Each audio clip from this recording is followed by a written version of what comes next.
सवाल है कि आजकल नमाज तरावी के बाद जो वितर पढ़ा जाता है, वितर के अंदर जो दुआ है वो रुकू से पहले है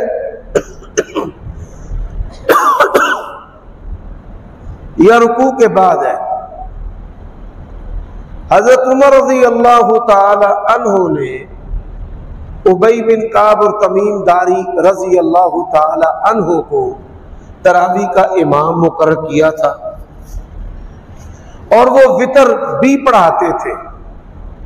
सहाबा किराम वितर पढ़ाते थे तो वितर की जो दुआ है वो रुकू के बाद करते थे। ये हदीस जो है सही इब्ने खुज़ैमा में मौजूद है और ये किताब मुतरजम बाजार से मिल जाती है और हदीस का जो नंबर है वो 1100 है। रुकू से पहले हाथ बांध कर नमाजे वितर अदा करने की जो दलील आती है वो इनफिरादी है निसाई शरीफ के अंदर कि नबी अलैहिस्सलातु वस्सलाम वितर की दुआ रुकू से पहले पढ़ते थे। लेकिन बाजमात वितर में रुकू के बाद ही अमल आता है और सहाबा किराम बाजमात रुकू के बाद वितर की दुआ किया करते थे।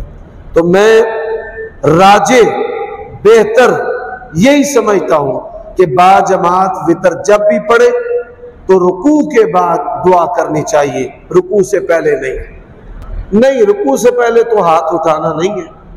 रुकू से पहले जो बाजमात रुकू से पहले वितर सहाबा किराम ने पढ़े ही नहीं। हाँ, इनफिरादी पढ़े तो रुकू से पहले वो अल्लाहुम्मा हदिनी ये दुआ वितर की हाथ बांध कर पढ़ेगा। सवाल ये हुआ है कि अगर कोई बंदा मस्जिद में ताखीर से पहुंचा है, नमाज इशा नहीं पढ़ सका, तरावी हो रही है, तो वो तरावी के साथ नमाज इशा पढ़ सकता है? जी हाँ, पढ़ सकता है।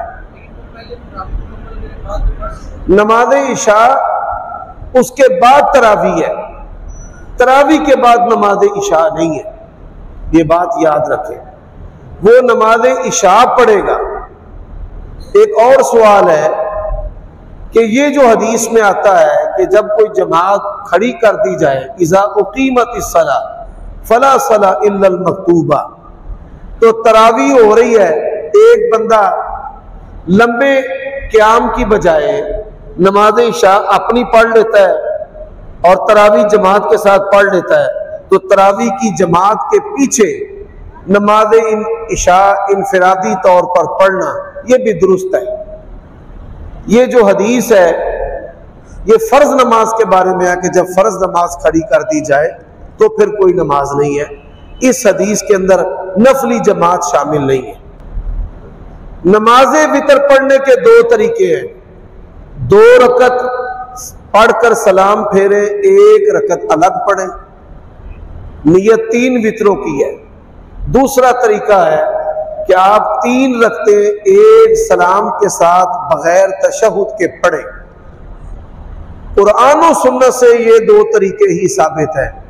हमारे यहाँ हमारे जो हनफी भाई हैं कि 2 रकत के बाद तशहुद बैठकर फिर तीसरी के लिए उठना, इसकी दलील कहीं पर भी मौजूद नहीं है। वितर आप अलग पढ़ लें, जमात से अलग होकर सुन्नत के मुताबिक वितर। मैं तो मुस्तकिल एक वितर नहीं पढ़ता।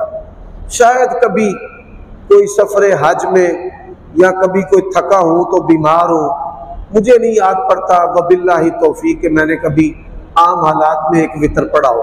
ये एक वितर कभी कभार है। ये मुस्तकिल एक वितर पढ़ना, नफली इबादत को चोरी करना, ये नहीं ठीक। एक और तरीका आजकल निकला है, वो क्या है? वितर शुरू होते हैं तो पता है जी इमाम साहब ने 2 रकते पढ़कर सलाम फेरनी है, तो वो पीछे बैठे रहते हैं। जब आखिरी रकत वो शुरू करते हैं अल्लाहु अकबर, सारे दोबारा बीच में शामिल हो जाते हैं। तो मैंने इसका तरीका ये निकाला है कि आप 3 वितर एक सलाम के साथ पढ़ाएं ताकि ये वितर चोरी ना कर सके। किसी ऐसे मामले से पढ़नी पड़ जाए बाजमात रुकू के बाद हाथ दुआ मांगनी चाहिए। सहाबा किराम जो तरावी की नमाज बाजमात पढ़ते थे वो रुकू के बाद ही हाथ बांधते थे, यानी रुकू के बाद दुआ मांगते थे।